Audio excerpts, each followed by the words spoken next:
Today on Prodigy Bowlers Tour, a brave team of 3 littles takes on a team of 3 bigs in an epic David and Goliath showdown for the right to sign the coveted trophy pin.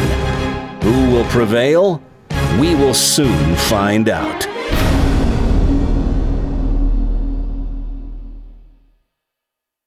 Celebrating junior bowling, elevating junior bowlers. This is Prodigy Bowlers Tour. Live on tape from Bolero Roswell in Roswell, Georgia. This is Coach Randy, welcoming you to episode 106 of Prodigy Bowlers Tour. The Bigs versus the Littles. With several of our elite bowlers out of town at the Storm Youth Championship in Myrtle Beach, we had to get creative this week to come up with a format that would be suitable for our small field of just 6 Prodigy kids. We've never pitted the bigs and littles against each other in a team event, and it seemed like the right idea today. But when I asked the bigs how much handicap they were willing to give to the littles, they said, none. Well, that wasn't gonna fly. So I came up with an alternative way of handicapping this contest. So today, these 2 3-member teams will each bowl 1 game to decide today's winner. The bigs will bowl a 20-frame game, and the littles will bowl a 22-frame game, giving them 2 extra frames for each of their 3 bowlers, or 6 extra frames in all. If they make the most of those extra frames, this should be a competitive match. It's 1 game for all the cheese. So let's meet the 2 teams. In the littles and bowling in the leadoff position, it's Rowan Sautner. Bowling second in the order is Josh Greenberg. And lending his support to the littles this week is Hunter Moffitt, bowling in the anchor position. He's really bowling with the bigs nowadays, but since we needed 3 on each team, he agreed to step in. They're bowling against the bigs, consisting of Brandon Caraviti, who'll be leading off. Then in the second spot, it's Bowlin Nolan Kemp. It seems like every time Nolan bowls in a team event on Prodigy, his team wins. And bowling anchor for the bigs is Anthony Smiga, who's looking for his 2nd Prodigy win. Those are our 2 teams. There was no qualifying round to catch you up on, and we're bowling on the house shot today, so the conditions are not especially challenging. So, without further ado, we'll get this party started. Now remember, the littles are bowling 2 more frames than the bigs, so the littles will get a bit of a head start, and they'll start right now with Rowan Sautner leading off. We had a coin flip, and the littles won the toss and chose to start on the left lane.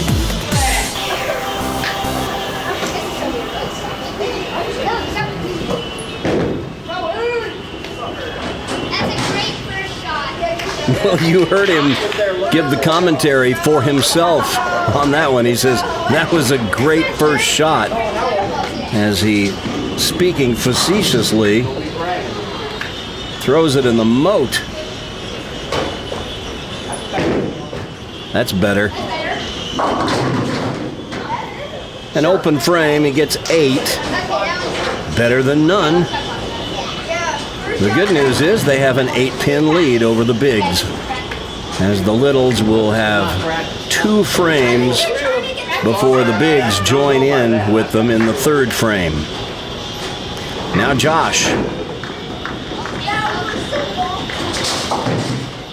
Well, you don't want to pluck them off one at a time. The idea here is to get as many as they can, these first 2 frames, and amass as much of a lead as possible before the bigs join them. But the littles getting off to a slow start here. This is not what they had in mind at all. All right, Josh.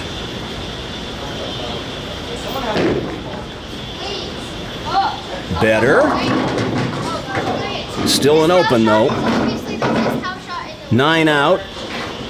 So the Littles have collected 17 pins. Let's see what Hunter can do. Hunter thought he had moved on to the bigs, but we needed one more Little for this event today.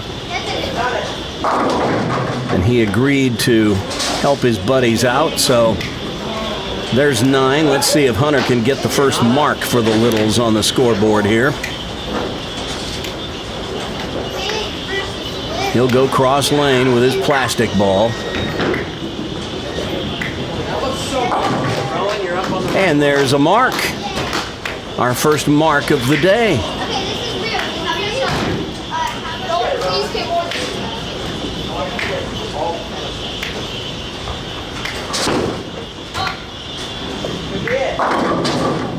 The big hook by Rowan nets 9 as he leaves the 4-pin. Yes, we see you, Rowan.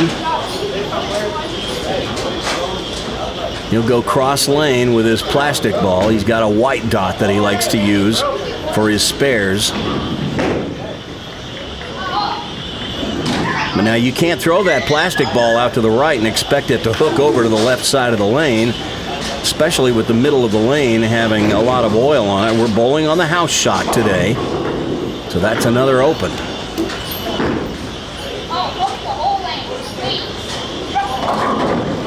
Josh slow rolling it, gets 9, leaves the 10-pin. Now this 10-pin has been a pesky one for Josh with his slower speed, but he's been working on a backup ball for this. Hasn't quite got it perfected yet, but he's getting there. But now that's another open frame.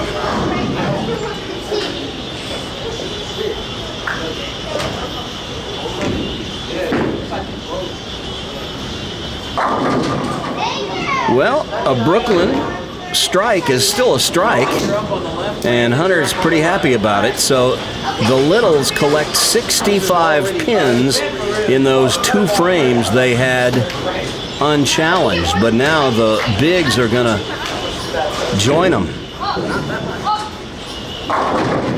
There's a strike by Rowan. He says, "Don't take Brooklyns all day."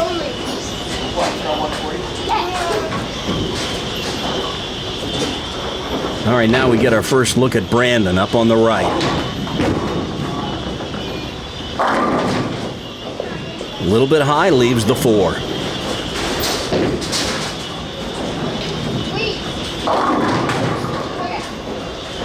Josh through the nose, lucky he didn't leave the 3-10, but the 10 goes down. He's just got the 3-pin. And that should be considerably easier, as Brandon will now shoot at the 4 and covers it no problem as Josh takes care of the 3-pin. So all 3 of the Littles now have at least 1 mark, as now Bolin Nolan moves over to lane 38, but Hunter's going to go first. And that's a new ball that Hunter is throwing, the IQ Tour Emerald, and he leaves the 6 with it.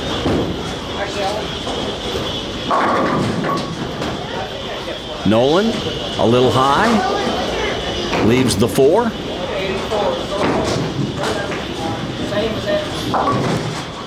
There's a spare by Hunter, so he's gone spare, strike, spare in the first 3 frames.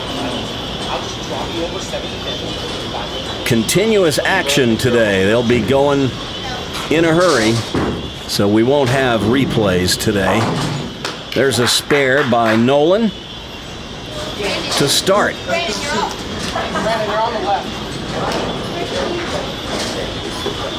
And now Anthony Smiga.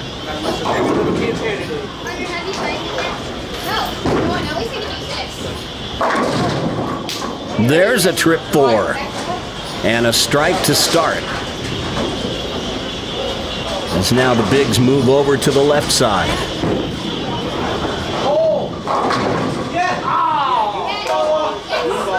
Brandon trying to get a Brooklyn to go, but the 10-pin stands, and Rowan moves over to the right lane.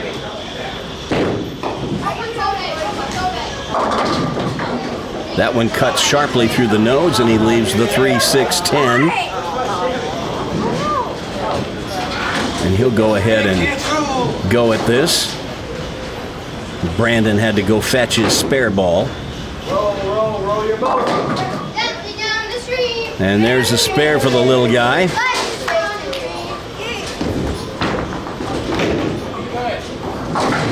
And a spare for Brandon.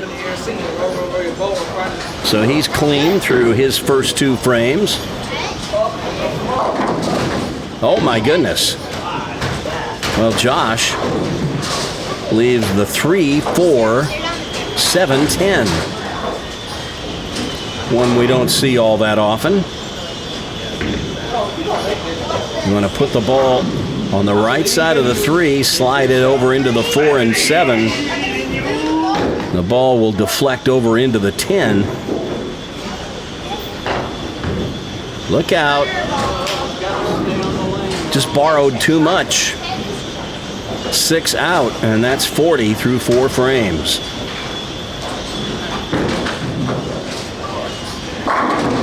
Bolin Nolan finds the pocket. High flush. Oh, look at that one. How did he do that? That was a good one. I'll have to have him teach me that one. Another solid strike for Anthony. That's a double. As Brandon moves back to lane 38.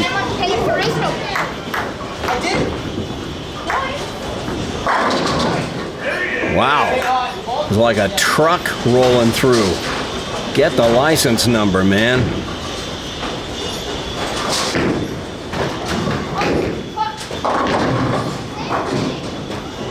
Well, Rowan, cutting sharply through the nose, leaves the 3-6-10. Not sure he has the right ball. That ball is reacting a little too hard off the dry. And he runs by the 3-pin with his spare ball, so that's another open frame. The Littles continue to lead by 64.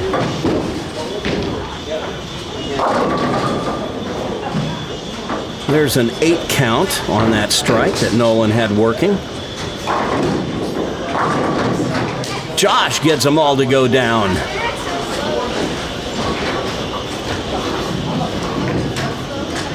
And you know he'll like that.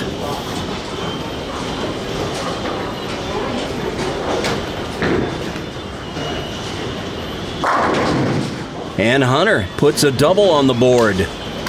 And that'll increase the Littles' lead to 78. Nolan with a tough spare conversion there.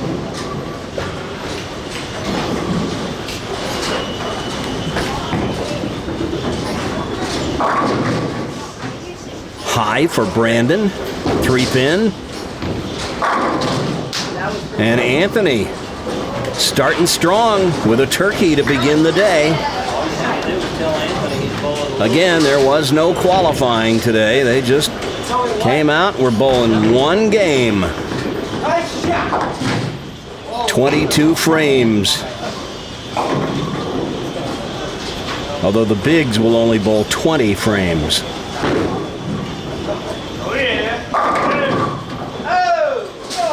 And that's got to be the shot of the day so far. I have no idea what came back and got that 8-pin, but Rowan gets another strike.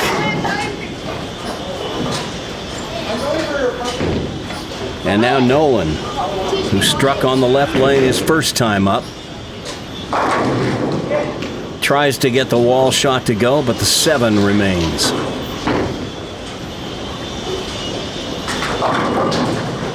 Josh trying to put a double up, and boy, that didn't seem like it was quite that high, but he gets the 4-7-10. You see the red number on his score sheet. That indicates a split.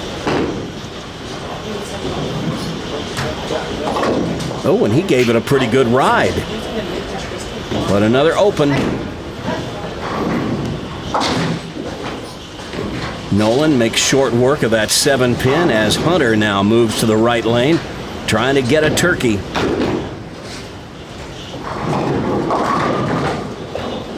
But that new green ball of his cuts sharply. That's what they're all looking for right there. Anthony's got the line. And that's a 4-bagger to start.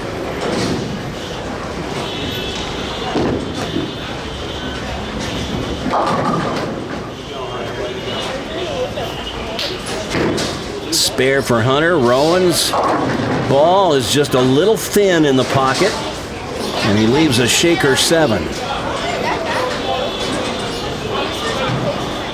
Brandon working on a spare.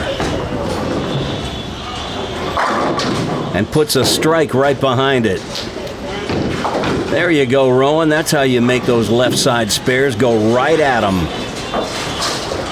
Can't throw that plastic ball out to the right expecting it to hook. That's not what plastic balls do.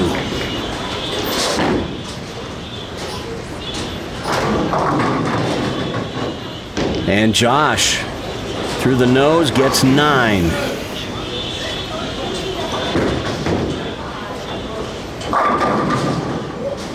Week 10 for Nolan as Josh takes care of his spare. Randy, I'm just going to leave it like this and just not hit. I'm just going to let it go. That's why I put 6 on each lane. We shouldn't hit a 10th frame until we're done.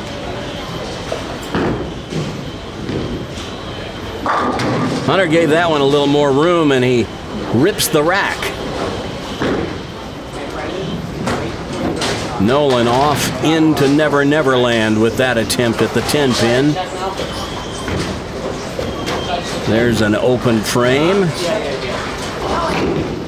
The Littles' lead is held up so far. They lead by 42.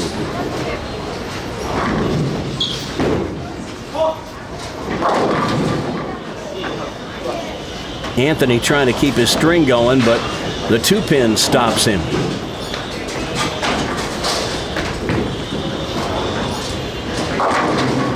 So Brandon trying to ham and egg with him, makes up for it with a strike, and looky here, the Bigs have taken the lead. As Anthony covers his spare, the Bigs have moved out ahead.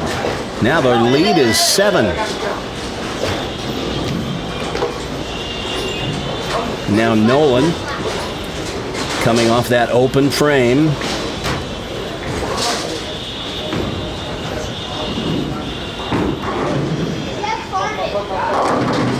Gets the light shaker to go this time.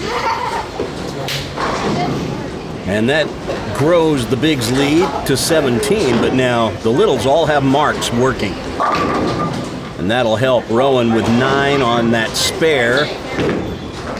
That'll put them back out ahead by 1, and now Anthony's count will move the lead back into the Bigs column, and they're going to go back and forth a little bit now.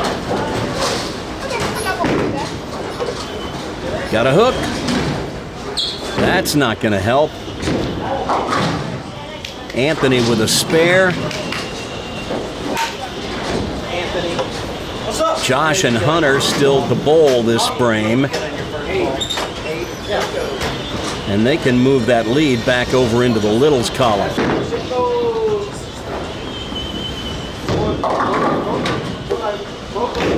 Seven there will help. That'll move some of those pins back over the Littles' way.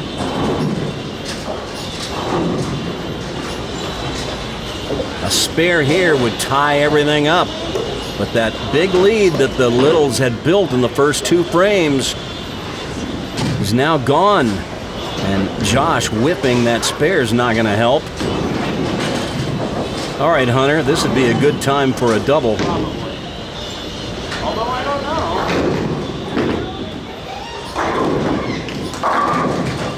Oh my goodness. Yeah, little facetious double thumbs up by Hunter. He thought that was a pretty good ball. Rowan is thin with his hit, leaving the 2. Hunter, a little more complication here. He's got the 4-10 split. Rowan will go ahead and shoot at his single pin spare. Get up. It did.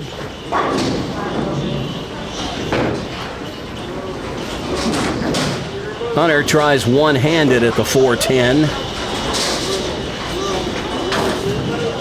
Hunter uses his thumb even when he's bowling two-handed, so he'll be using 3 holes even next year when the new rule goes into effect. Josh lets that one go into the moat. Got to keep the ball off the gray board.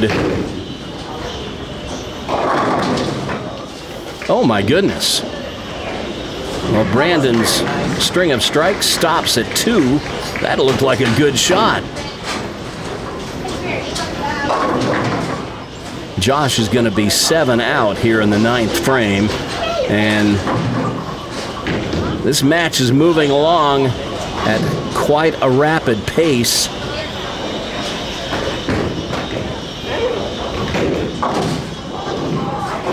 A spare for Brandon. And Hunter once again thought he had thrown a pretty good shot, but that green ball, it is new to him and it has a pretty strong back end. So he's got the 3-4-6. And he gets it. What a shot.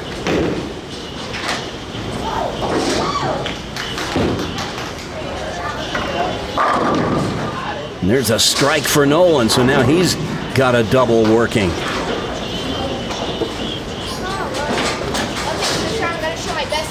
As Brandon moves over to the left lane for his 10th frame. And he gets the light shaker to go. Anthony right back on it with a stone solid strike in the 9th.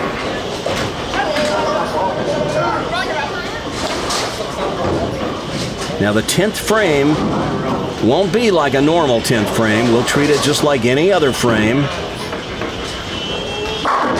There's a strike for Nolan. That's a turkey now for him. Rowan puts a strike on the board in the 10th.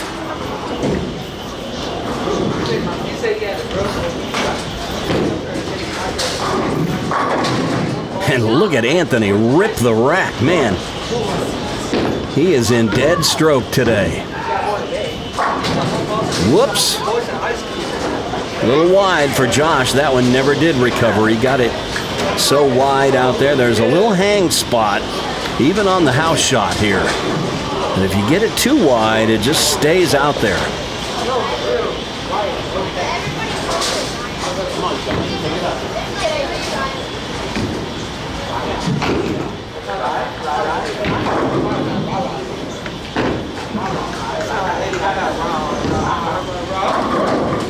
That Brooklyn hit somehow leaves the 4-pin, so he's 9 out there in the 10th. Well, like I said, this 10th frame is treated like any other frame. When they get to the 22nd frame, we'll treat that like you're used to seeing a 10th frame bowl, where if you get a strike or a spare, you get bonus shots. Hunter, with a change of balls, goes with something a little more tame, and that doesn't hook as hard.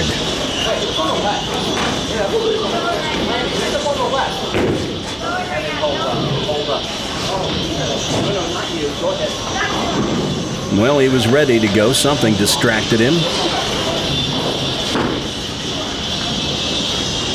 Look at that. He's developed that straight ball. That is smart play by Hunter, and a spare in the 10th. So the Bigs have a 51-pin lead as we reach the 10th frame. We will step aside for a moment, and we'll continue the match when we return.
We'll get you back to the action and the epic showdown between the bigs and the littles in a minute.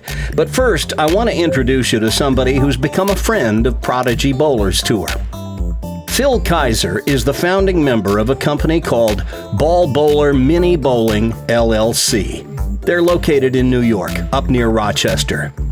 I learned of Phil because of my fascination with pin setters. In the early 1980s, I built a small-scale lane for my son Derek out in the garage, which is where the name Brownswick first originated. Our last name is Brown, and when it came time to paint something on the sweep, I thought it would be funny to put Brownswick there. But the lane I built for my son had no pin setter. Well, other than the neighbor kids who came over to bowl on it and set pins for themselves.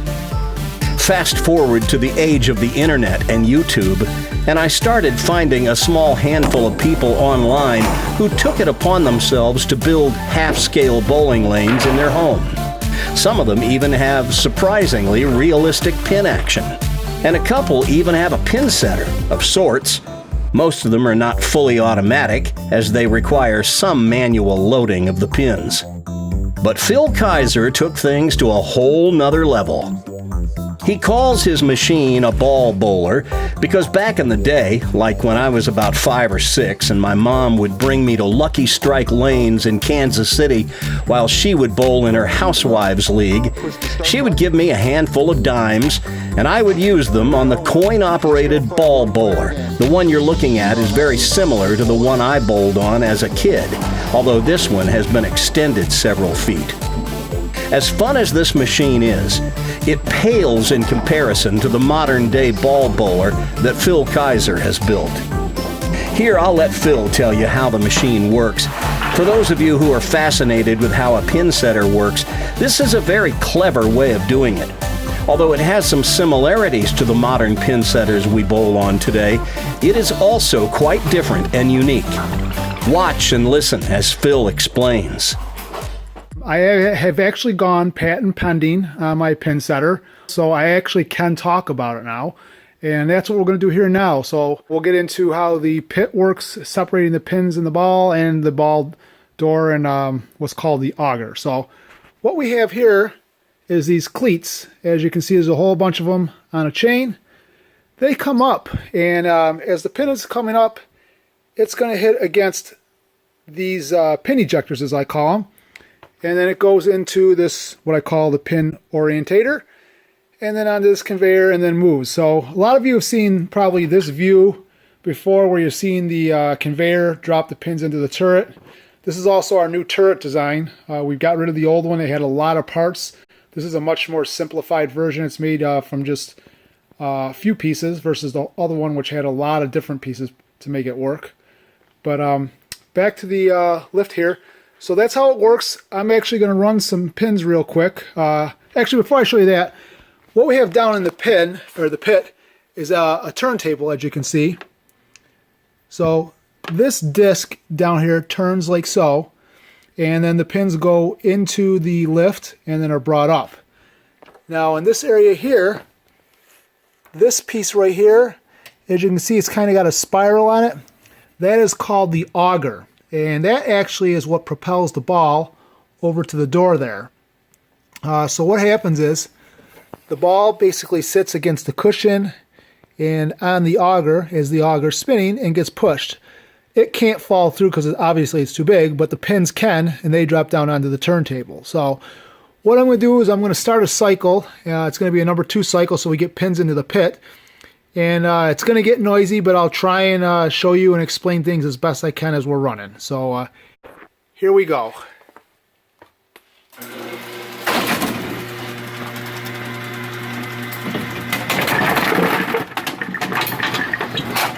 So as you can see there, the pins are spinning on the sorter disc and then going into the cleats. Sometimes it takes a second or two for them to get all orientated, but then they go up pretty quick.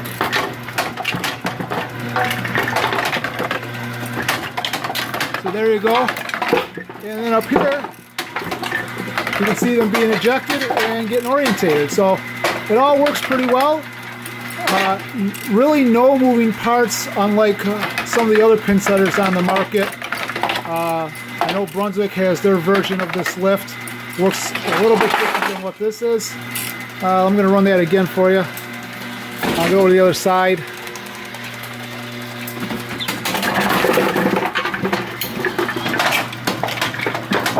So again, there the pins are going in. There's the auger spinning, you can see right there. And here's the pins coming out.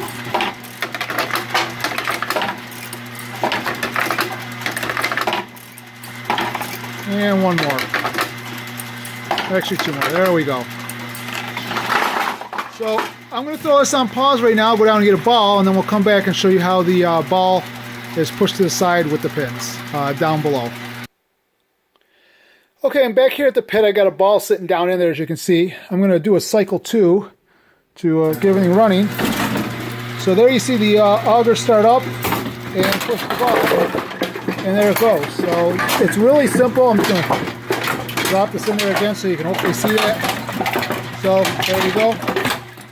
And that's how that works. So again, very simple design. Very quick for getting the ball out of there. You can handle multiple balls. And it works pretty well. It took a long time to actually come up with that. But I'm very happy with it. So next I'm going to go and I'll reposition and show you how the spot and respotting works. Okay, here we go. So what we have here, we have what's called the chute deck. Obviously it has chutes on it, and that's where the pins drop into out of the turret. This down here, I'm going to move the wire away, this deck here is called the respot deck, and then down below it obviously is what we call the main deck. Now what goes on is this respot deck can actually slides back and forth, and I'm going to try and show you, but there's a slot. So basically the head of the pin comes up into here, and then as the respot deck moves forward, it picks the pins up. So this would not be suitable for regulation bowling. This is an arcade game, more or less, so this works fine. It's more realistic than obviously the string pin setters. But occasionally if a pin goes off spot a little bit, it will move it back on spot, but that's one of the trade-offs because this respot deck is just one single piece. So unlike the pin setters of today, all the other manufacturers, they use a lot of parts to pick the pins up because they have to meet the USB-C and other governing bodies of bowling regulations and keep a pin on the spot where it moves to. If it goes off spot, I don't have to do that. So I get away with just having this single deck be able to pick the pins up. Again, one piece, and it works well. So I'm going to move around to the front of the machine, and hopefully you'll be able to get a good view of what that looks like. Okay, I'm at the front of the machine. Hopefully we're going to see this. There you go. There's the respot deck moving forward, and now it's going to just set the pins back down, move back, and that's it. So very simple design. Whoops. Very simple design, works very well. And now for the best part is that deck, this respot deck here, also acts as the spotting deck. So what happens here is that the respot deck is going to move forward and then come back to a certain position. And what happens is these holes here actually, trying to get here, the hole here will be a lot smaller than the belly of the pin. So it's actually going to hold the pin up. When the deck gets all the way down to the pin deck, that respot deck will move forward and release the pin. So I'm going to try and sit here and show you that as best we can. We'll see how that works out. Not sure we'll be able to see everything, but there you go. You saw it move forward and back. Now the chute deck's going to move forward, holds the pins. And there you go. Probably couldn't see the respot deck move back, but it did. I'm going to try a different angle here real quick.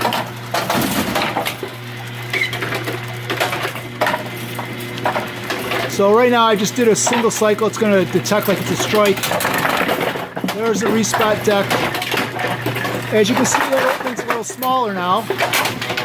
Try this angle, and then if you saw there, the respot deck moved back, and that's what releases the pins. So again, that's a very simple design. It's one piece that's actually doing the job of 2 different parts on all the other pin setters, and those 2 different parts actually have a lot of little individual parts to make everything work. So I was able to come in here and simplify this, and this is why I've kind of kept it quiet about how it works, because we were doing the patent filing, and as I said, we are now patent pending. We've had some discussions about Phil possibly bringing his demo machine or possibly a pair of machines down to Atlanta to show them to potential buyers. And if he does, we'll tape a Prodigy episode on them. But just know that if you or someone you know is interested in owning one of these, while they're certainly not cheap, they don't cost as much as having a real bowling lane built in your home. If you're interested, or you want to see Phil's other videos as well, visit him at ballbowler.com.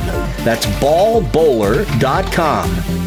And if you do happen to connect with him, be sure to mention that you heard about him on Prodigy Bowlers Tour. I happen to think this is just about the coolest big boy toy out there, and I'd love to have one. So if you're thinking about a Christmas gift for Coach Randy, in my dreams. That's the realistic pin action. But seriously, I would be so jealous of you if you got one. Check him out at ballbowler.com and say hi to Phil for me. And there we go. This is the Prodigy Bowlers Tour television network. So we return to the scene of the crime as we begin the 11th frame in this 22-frame contest between the bigs and the littles. Brandon through the nose leaves the 3-6.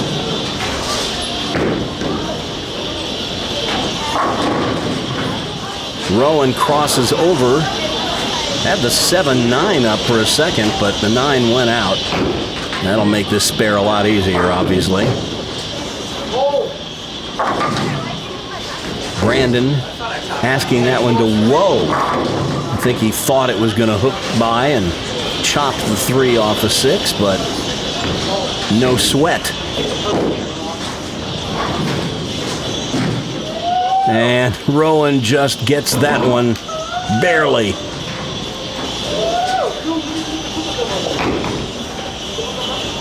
So here's Josh on lane 37.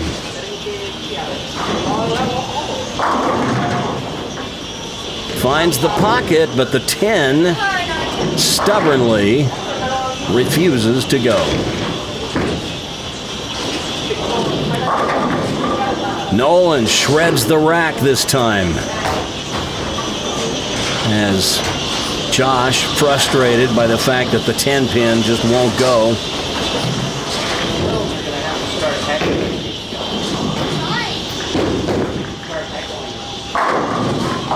Anthony, these pins just have no chance against him today. Hunter with a weaker ball, looking for a little less back end snap, but that one was left off his hand and doesn't keep him from leaving a split.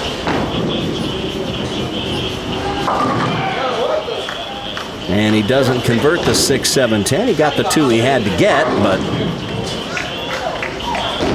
about a 10-to-1 shot even for a professional. So the bigs lead 86, and it's growing.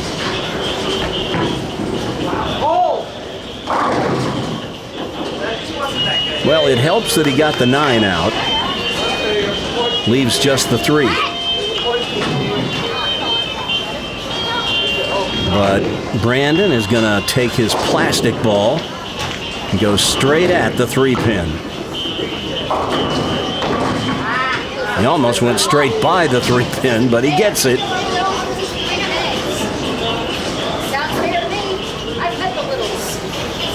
So it's going to be Rowan up on the right lane and Nolan on the left.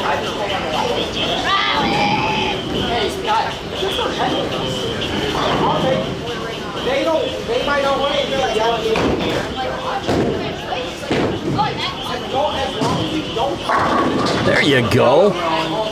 That's what Rowan's looking for. He moved left with his feet that time and didn't throw it out as far to the right, so it didn't come back quite as hard. Nolan with the 10 pin. Josh crosses over, gets a Brooklyn. He will show you how happy he is when something goes right for him.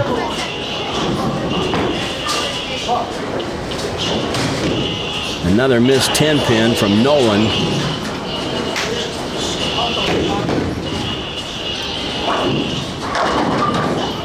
There's the pocket for Hunter, but that pitch black just doesn't drive through the pins quite the same as his more aggressive equipment. Anthony just throwing lasers down there. Oh, a close one in Hunter attempting the 5-7, just missed by a fraction of an inch. But that's an open frame, and look at this. The Bigs have opened up a 124-pin lead. This is nothing like what I thought we were going to get.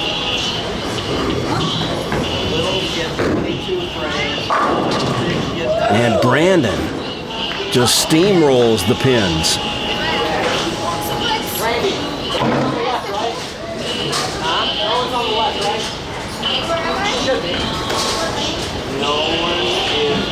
So Rowan, Josh, and Hunter, they're going to need a bunch more X's on the scoreboard if they want to catch the Bigs.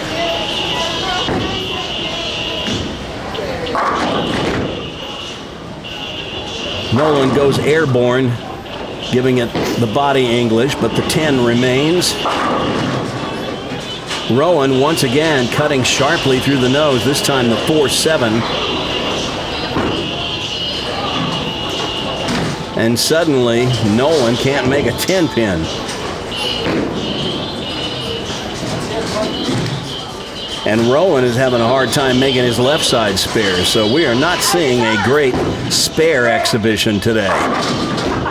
Anthony, meanwhile, isn't leaving enough spares to put on a spare exhibition.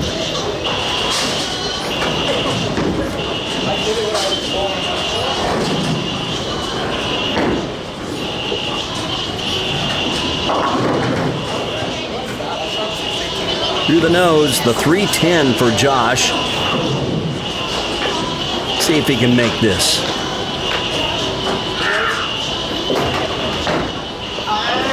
Goes with a straighter shot. But he still hooks enough to just get the 3 pin. So another open frame for the little guy.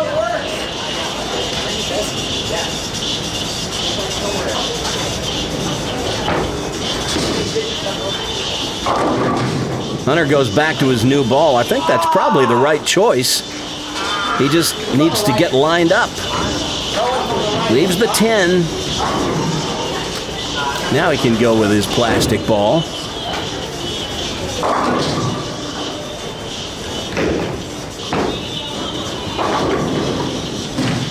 But he pulled it.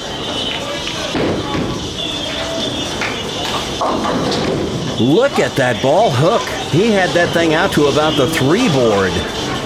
And it just came back like it was a yo-yo.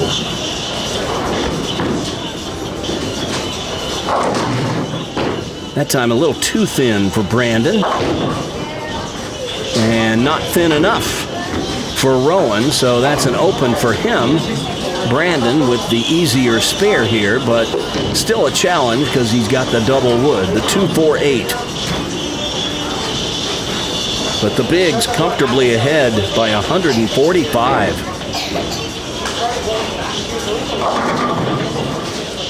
Josh doesn't quite get that one to come back, leaves the bucket.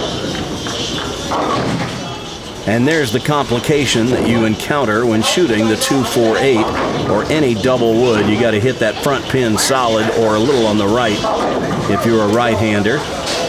Josh a little too far on the right of the double wood and sends the 2 around the bucket. And he's open in the 14th frame. There's a strike for the Littles as Hunter puts one on the board there in the 14th.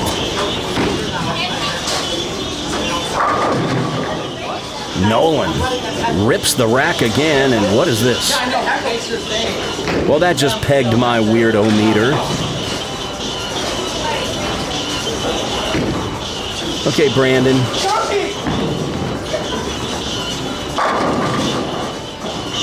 Oh! A little delayed reaction on the 10. And the 7 goes out late for Anthony. And that is his 10th strike in 14 frames.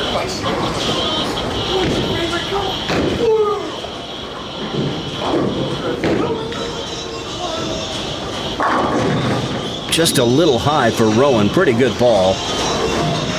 Not rewarded.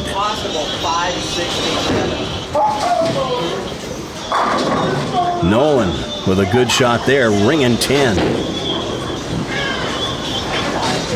And this time Rowan misses a left side spare on the left. And he just can't quite find the range on his left side spares today.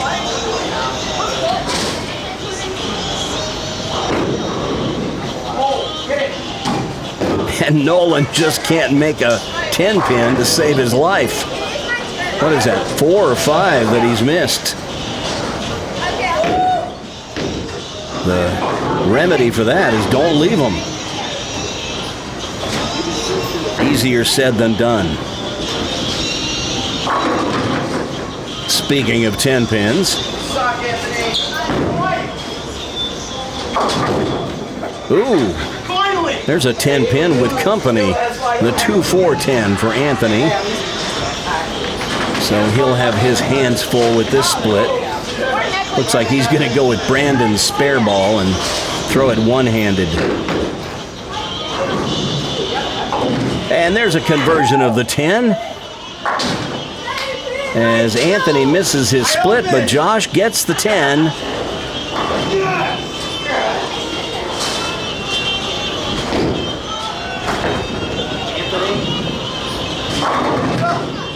And Hunter, that looked like a pretty good shot there. The 5 was trying to go over into the 7, but something blocked it. Rowan, once again, just fractionally off. That was right in the pocket, but just a little high. And look at this. Anthony getting congratulations a moment ago as Rowan was throwing his ball. Anthony has bowled a 300 game. Sort of. He actually has 322 now in the 15th frame. As Hunter hooks past the 7. Well, that makes 3 300s we've had on Prodigy. This will be the first one in a 22-frame game, however. We've had one in a 9-pin no-tap, and then, of course, last season, Big Logan Mathis fired a real deal 300 on Prodigy. The first one, the only one we've ever had so far. Josh just needs to learn how to generate a little more velocity. You see where he's standing up by that front row of dots. I think if he moved back to the back of the approach and either took more steps or longer steps or both to generate a little more forward momentum, he'd be able to generate a little more ball velocity, kind of like Rowan does. Well, Hunter does it too.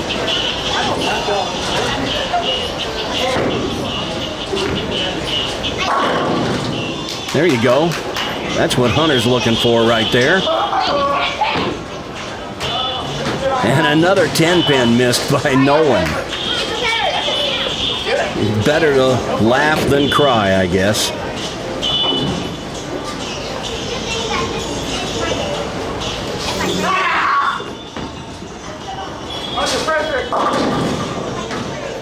Brandon goes through the nose, as now with this match pretty much out of hand, the Bigs with a 203-pin advantage. It's not looking good for the Littles. I think these kids are going to blow off some steam here.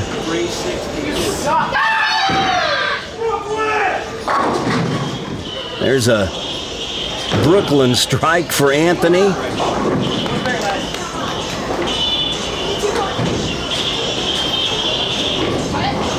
I told the littles they're going to have to heckle the bigs if they want to have any chance to get back in this.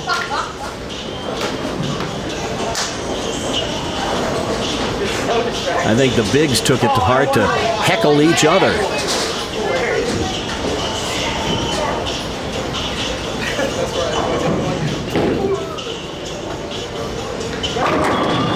Oh my goodness gracious. Ooh.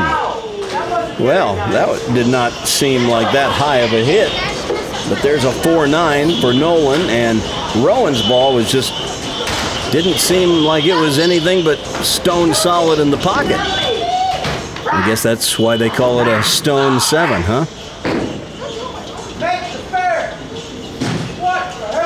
Well, we are just not seeing these kids put on a clinic for spare shooting, are we? Well, we're seeing a couple of splits go, though. How about the 4-9 for Nolan? That would have made the Greek church. You saw how the 9-pin fell forward. It would have got the 6. Probably bounced back and got the 10. That's how I like to shoot the Greek church. Go for the 2 on the left. Anthony giving it the big loft. Halfway to the ceiling. He's just playing around now with a 238-pin lead. The outcome of this match not in doubt. There's a 6-pin for Josh.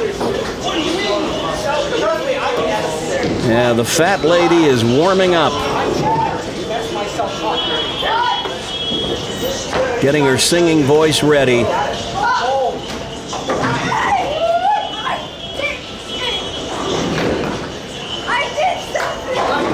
He says, I did something. Well, yeah, you have your days when any kind of small victory is worth celebrating. Good ball by Hunter. Tell you what, these kids, the little ones especially, if they would just get their hand more behind the ball instead of coming up and around it so much, they would change their axis rotation there. That's a very controllable shot there. Boy, it just barely hooked. That would have made the 4-6. That's how thin you've got to cut it to get the 4 to topple over into the 6. But you stay behind the ball a little bit more, and the hook is more controllable, and it won't run away from you. So they're through 17 frames. The bigs have a 208-pin lead, and we've lost control. And they're just having fun now. Well, they were. I don't know if Rowan thought that was much fun. He's not having his best day.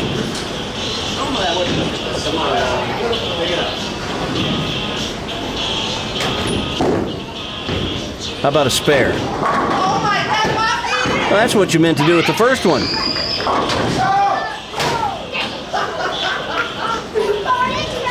And the bigs are having some fun. Laughing and cutting up.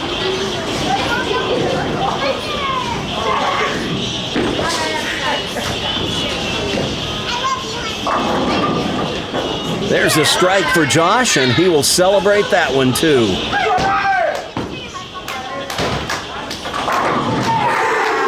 And Nolan will take that Brooklyn. Yeah, it's not how, it's how many.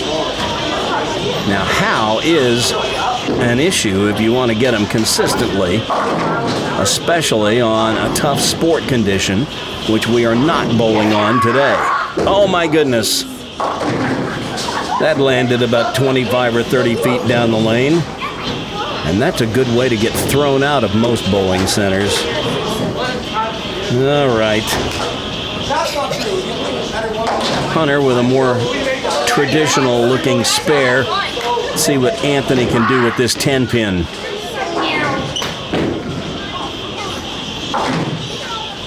Covers it. No problem. All right, Brandon up on the right lane. I thought that one was headed straight for the moat. But now he came up the back of that ball and it still hooked a lot.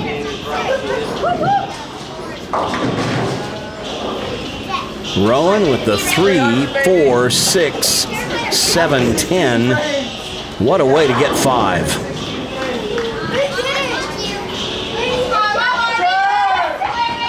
All right, now they're just monkeying around with each other.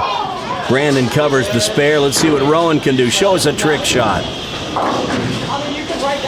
A little too much of the 3-pin.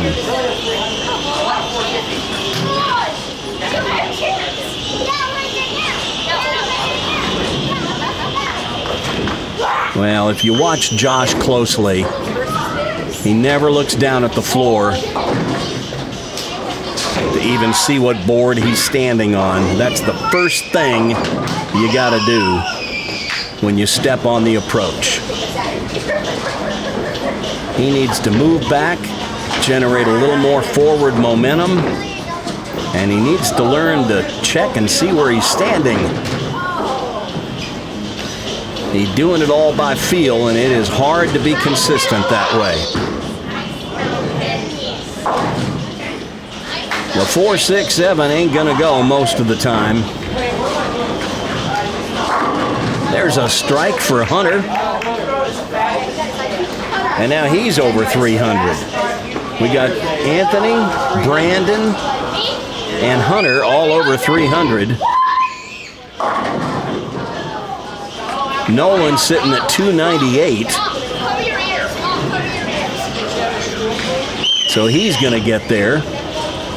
And this has become a race to 300 for everybody. Oh, here's Anthony with the two-handed delivery. Now, technically, that would be illegal in USBC sanctioned competition because he's releasing it with two hands after having thrown it with one hand. The two-handed approach, like he uses, is actually a one-handed release, but the two-handed delivery is a two-handed release, and you can't mix and match in competition. You can't go from right-handed to left-handed. You can't go from two-handed to one-handed or back and forth like that. That is outside the rules of the game. There is 8 on the second ball for Rowan, and he's disgusted. Anthony through the nose this time, leaves the 6, 7, 10 split. But he's happy because now he's up over 400. Woohoo! That's going to be 9 out. That's going to give him 407 in the 20th frame. When's the last time you saw somebody bowl a 400 game? Probably never.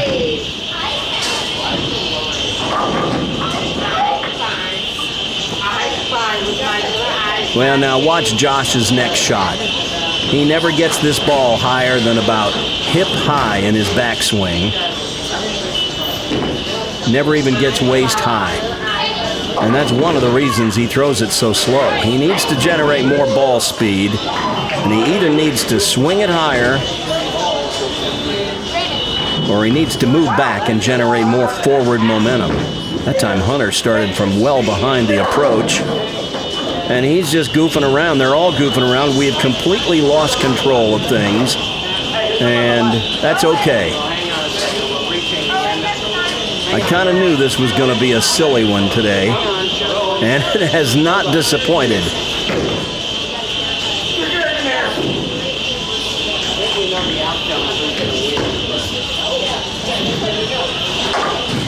You know, when we first started Prodigy, a little over 3 years ago, it was one of those deals where some of the people who left comments would say things like, "Why are these kids so darn serious? Why can't they just be kids? You're taking their childhood away from them, making them so serious." Well, guess what? When these kids are serious about competition, that's the way they get. But today, this was kind of for fun. There's a strike for Rowan. Now he can still get to 300. He needs a mark in the 22nd frame and good count.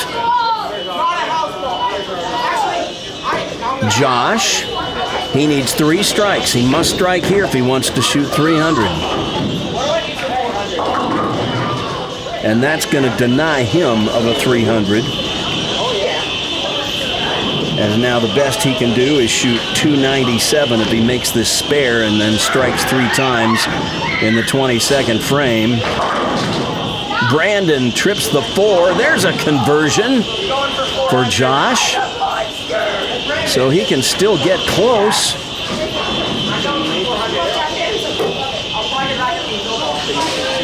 Well,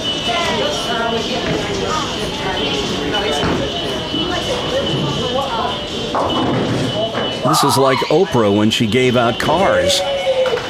You get a 300, you get a 300, you get a 300. Everybody gets a 300.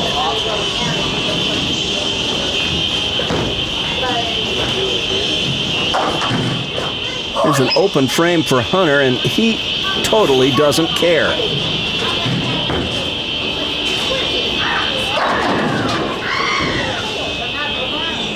I think right now all the bigs really care about is can they finish this off with a win of over 200 pins? And I think they've pretty much got that locked. Nolan misses another 10 pin. I think he's missed every one he's left today. I'd have to go back and look, but he's not really concentrating today either. They were earlier, but when this game got completely out of hand and the bigs got off to a huge lead, I think everybody just sort of started phoning it in. And this became more of an exercise in fun and kids being kids, blowing off some steam. It's all right. They can do that. They're kids. And once in a while, this is okay. There goes the 4. Well, you heard Brandon say, there goes the 4. He's thinking that by leaving that 10 pin, he can't get to 400, but that's not true. He needs to make this 10 pin and then get some count. Rowan can still get to 300 if he covers this 7 pin. There you go. Now he's going to need 6 to get to 300. Now Brandon facetiously cheering for the miss, but had he made that spare, he would have just needed a few pins and he could have shot 400, but that one gets away from him. Not that it matters. And there's a solid strike to finish. That's how you go out, Rowan. And he shoots 304.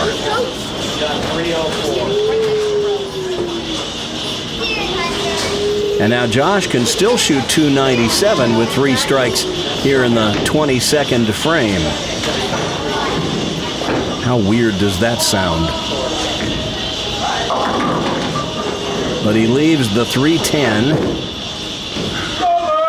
And Nolan, with an open frame to finish, he will finish with 335.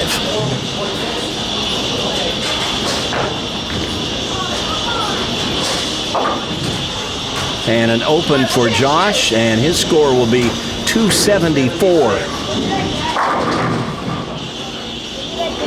There's a strike in the 22nd frame for Anthony. How many strikes is that for Anthony? Let me see.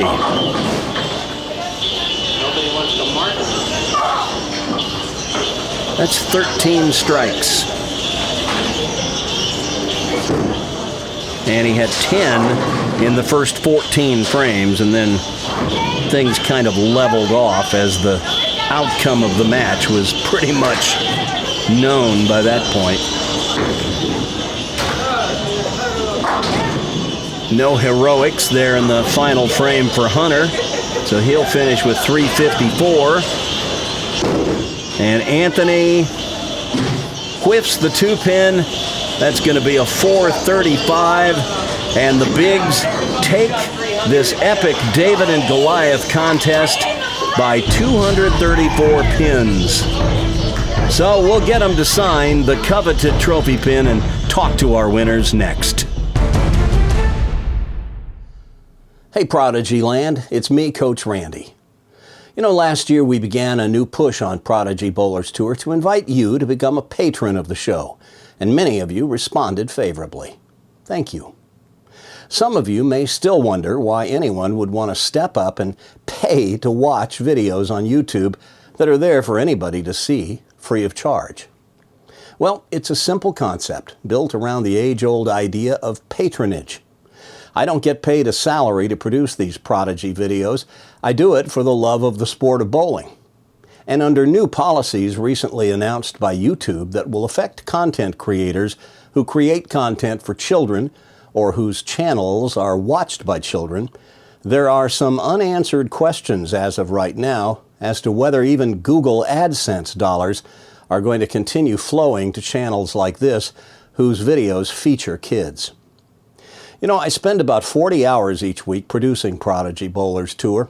It is unquestionably a labor of love, but it is a full-time job with very little in the way of a financial reward. I could be spending that time working to build my other business, but I'm so fascinated by the idea of earning a living by being a YouTube content creator that I've sort of gone all in on Prodigy and related activities.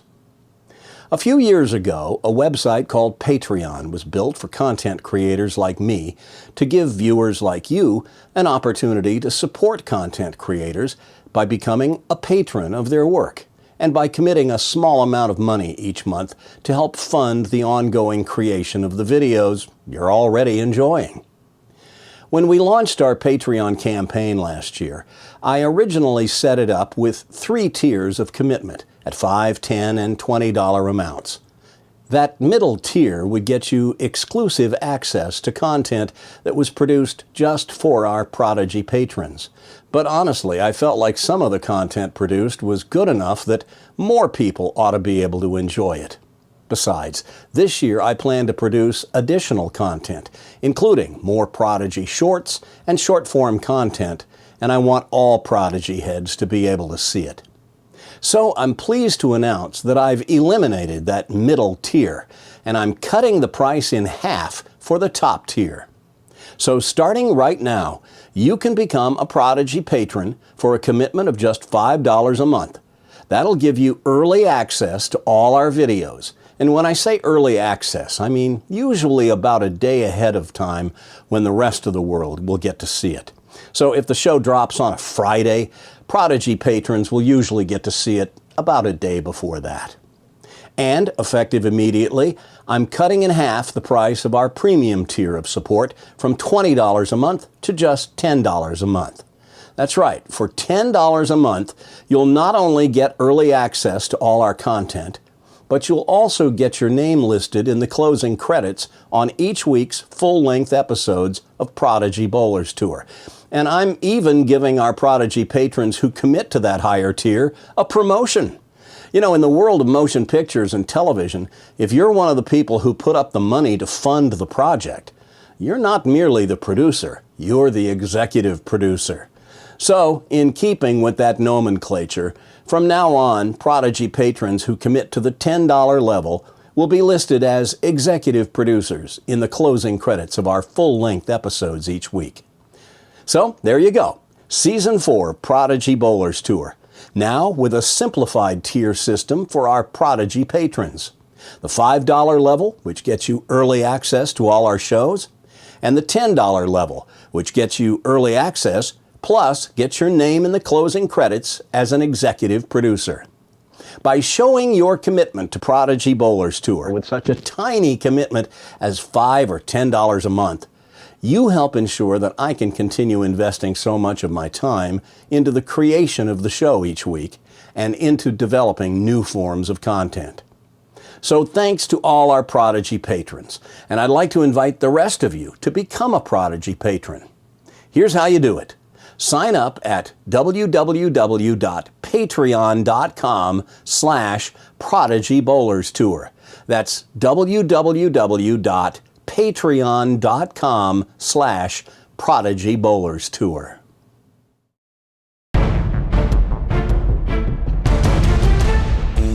Well, there you go.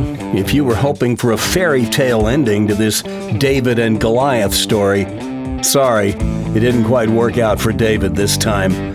Goliath pretty much smushed him. Next time, we may need to give the littles a few more frames head start. Or maybe if they made a few more spares, that might have helped. Either way, Anthony was on fire today, and I'm not sure there was much of anything the littles could do. But we did get 5 300 games, sort of, and 1 400 game, 435 to be exact. That would be a new high game on Prodigy. Of course, Anthony had 20 whole frames to get it. But it was a fun diversion as the kids got to be kids for a day on Prodigy, and they blew off a little steam in the process, just like kids do sometimes. But I know these littles, and they were not happy about this outcome, so I imagine they'll be back for more. But on this day, it's the bigs who had their way with the littles. So Brandon, Nolan, and Anthony get a return trip to the winner's circle and a visit with the Prodigy Winner Cam. Here it is, the Coveted Trophy Pin. And look, there's 3 new signatures that are going on it. The bigs outlasted the littles this time. You know, it almost seems like bullying if you want to know the truth. But you won fair and square. Brandon, what was the game plan going into this? Shoot 300. Yeah, well, you all shot 300 and then some.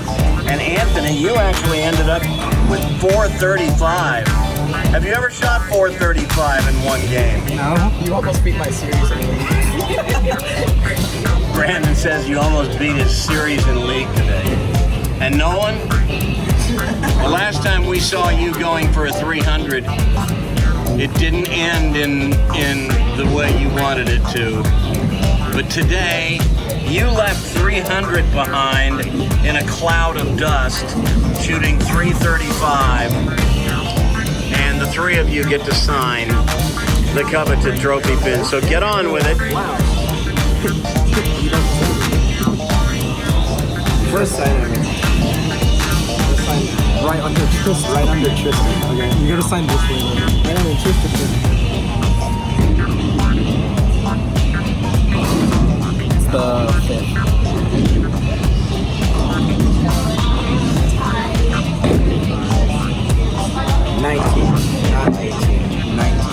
Yes, today is 10/5/2019.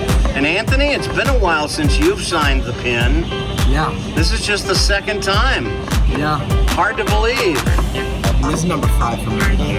And, You haven't won a you know, singles. it almost seemed inevitable that you guys would win because you had Nolan on the team. And the only times Nolan ever wins is when he's bowling in a team thing. And he always wins. I don't know why that is, but here Anthony is signing the coveted Brandon.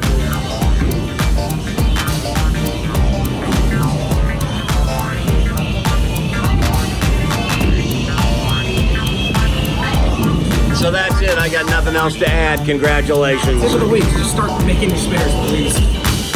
Well, Anthony pretty much summed up what I would have said if I was going to give a tip of the week this week. Make your spares. We saw way too many of them miss today. But rather than a tip this week, I thought I'd let you hear about Hunter's good fortune at a recent GYBT tournament. You have a new bowling ball. Yes, I do. Would you like to explain how you came about procuring it? First off, what does procuring it mean? Huh? What does procuring it mean? That means how did you get it?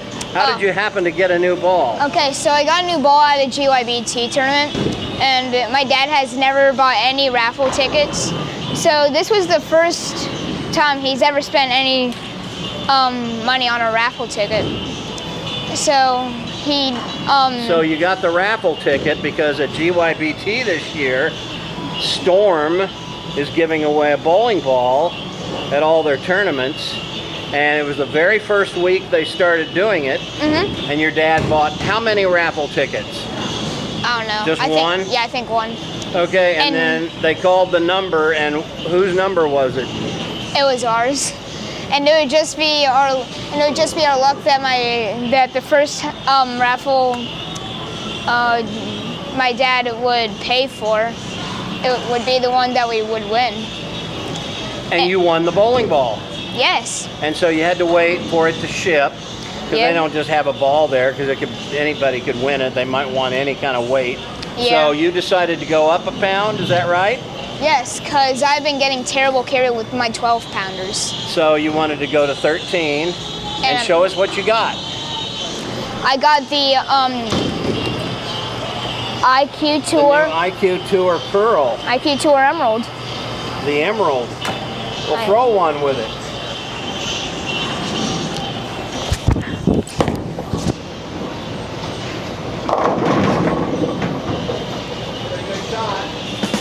It hooks, doesn't it? Yes, it hooks a lot.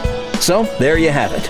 Hunter has a new toy in his bag of tricks, and I imagine we'll be seeing a lot of it in weeks to come.